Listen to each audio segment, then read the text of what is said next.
Hello friend, कैसे हैं आप सब। जैसा कि आप जानते हैं कि हमने एक श्रृंखला शुरू की थी।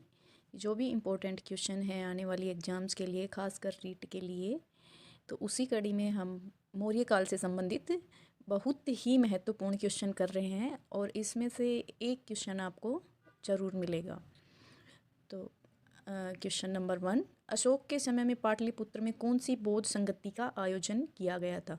तो अशोक के समय में तीसरी बौद्ध संगति का आयोजन हुआ था, जो पाटलिपुत्र में हुई थी, और इसके जो अध्यक्ष थे वो मोगलीपुत्र तिस थे। ऑप्शन नंबर 3 यहाँ पे राइट आंसर हो जाएगा। नेक्स्ट क्वेश्चन, मौर्य काल में प्रचलित विनिमय का माध्यम कौन सा सिक्का था। तो मौर्य काल के लोग पर्ण, ऑप्शन नंबर 1 राइट आंसर, पर्ण नाम का जो सिक्का था उससे लेन देन करते थे। अशोक के किस शिलालेख में कलिंग नरसंहार का वर्णन है। तो ये इसका आंसर हो जाएगा 13वें शिलालेख में। 13वें शिलालेख में कलिंग पे जो आक्रमण किया था अशोक ने, और उसके बाद में उस रक्तपात का जो विहंगम दृश्य था वो देखा तो उसका हृदय परिवर्तन हो गया और उसके बाद में युद्ध करना छोड़ दिया और धम्म को अपना लिया था। तो इसमें आंसर हो जाएगा ऑप्शन नंबर 4, 13वें। नेक्स्ट क्वेश्चन, अशोक के काल में किस देश के राजा ने उसके समान देव नाम प्रिय की उपाधि ग्रहण की थी।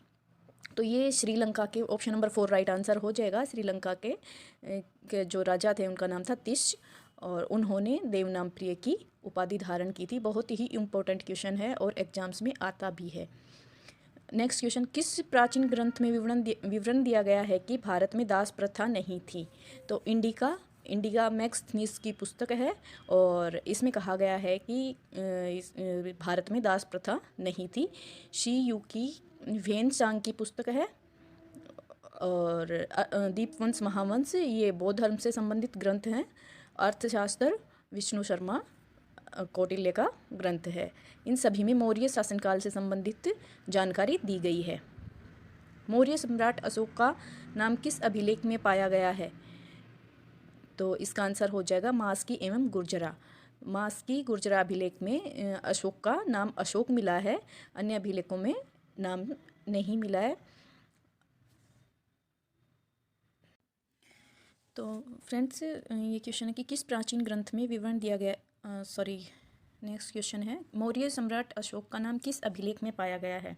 तो अशोक नाम से अशोक को मास्की गुर्जरा, नेटुर और उदयगोलम जो इनके शिलालेख अभिलेख मिले हैं उनमें मिला है।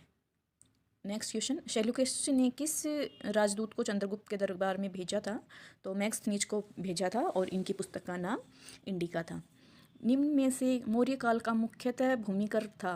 तो भूमिकर जो था मुख्यतः वो भाग नाम से कर लगता था वो था, और 1/6 भाग कर के रूप में दिया जाता था। भारतीय इतिहास में वह पहला शासक कौन था जिसने राजनीति जीवन में हिंसा के त्याग का सिद्धांत सामने रखा। तो इसमें ऑप्शन नंबर 3 राइट आंसर हो जाएगा। अशोक, कलिंग के युद्ध के पश्चात अशोक ने युद्ध करना छोड़ दिया था। नेक्स्ट क्वेश्चन, चंद्रगुप्त मौर्य ने नंद वंश के किस शासक को परास्त किया। तो घनानंद को चंद्रगुप्त मौर्य ने कौटिल्य की सहायता से घनानंद को परास्त किया था। नेक्स्ट, दिल्ली, टोपरा, दिल्ली, मेरठ, लोरिया, अर्राज, लोरिया, नंदगढ़, रामपुरवा, प्रयाग इत्यादि स्थानों पर अशोक के क्या मिले हैं।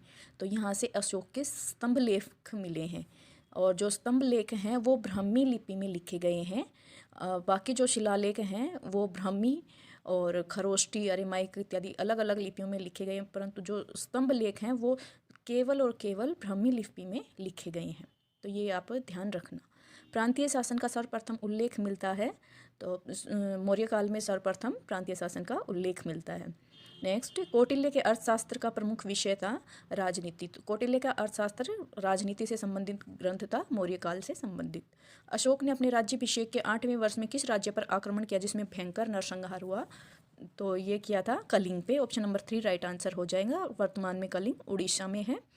और उसके बाद में इस रणभेरी को छोड़कर धमभेरी का घोष किया था अशोक ने, यानी कि बौद्ध धर्म को मानने लग गया था और रक्तपात को देखकर युद्ध करना छोड़ दिया था। नेक्स्ट, सम्राट अशोक पर नेक्स्ट क्वेश्चन, सम्राट अशोक पर बौद्ध धर्म का प्रभाव डालने वाले व्यक्तियों में निम्नलिखित में से नहीं था।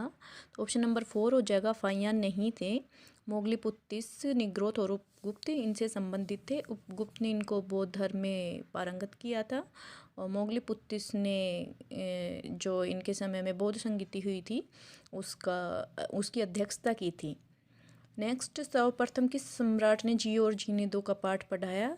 तो ये अशोक ने। ऑप्शन नंबर 2 राइट आंसर हो जाएगा। फ्रेंड्स, ये बहुत ही इम्पोर्टेंट क्वेश्चन है और इनमें से आपके सभी एग्जाम्स में जिसमें गुप्त मौर्य काल के जो क्वेश्चंस होते हैं उनमें से मोस्टली अपने अशोक से जो संबंधित हैं उन्हीं में से आते हैं।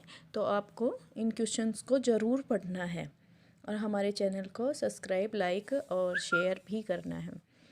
अशोक के ज़्यादातर अभिलेख किस लिपि में हैं? तो ज़्यादातर अभिलेख ब्राह्मी लिपि में हैं, खरोष्टी, अरेमाइक और यूनानी में भी हैं। जो इनके खरोष्टी में है, शाहबाजगढ़ जो पाकिस्तान में है और अरेमाइक वगैरह इनमें लिखे गए हैं। नेक्स्ट, सुदर्शन झील का निर्माण किसके शासनकाल में करवाया गया? तो चंद्रगुप्त मौर्य के शासनकाल में करवाया गया। चंद्रगुप्त मौर्य के ने राज्यपाल नियुक्त किया था पुष्यगुप्त वैश्य को और उन्होंने कृषकों की सिंचाई की सुविधा देने के लिए इस सुदर्शन झील का निर्माण करवाया था। और गुप्त शासक स्कंदगुप्त ने इस झील का जीर्णोद्धार करवाया था, जो हम गुप्त काल में पढ़ेंगे। अशोक ने श्रीलंका में बौद्ध प्रचार हेतु किसको भेजा? तो अशोक ने महेंद्र और संघमित्रा जो इनके पुत्र और पुत्री थे उनको प्रचार के लिए भेजा। और श्रीलंका के शासक थे तिष्य, उन्होंने जो अशोक ने जो उपाधि धारण की थी वो उपाधि उन्होंने भी धारण की थी। मौर्यकालीन मुद्राओं में से नहीं है, तो इसमें से रुपया नहीं है। रुपया शेरशाह सूरी की मुद्रा है। कापाषाण, पण, माशक, काकनी ये सब मौर्यकालीन मुद्राएं हैं। काकनी सोने की मुद्रा होती थी, कारशापण चांदी की मुद्रा होती थी और माशक जो इनके दैनिक कार्यों में अधिकतर जो उपयोग होने वाली थी वो मुद्रा थी। मौर्य वंश की स्थापना किसने की थी? चंद्रगुप्त मौर्य ने मौर्य वंश की स्थापना की थी कौटिल्य की सहायता से। चाणक्य की पुस्तक का नाम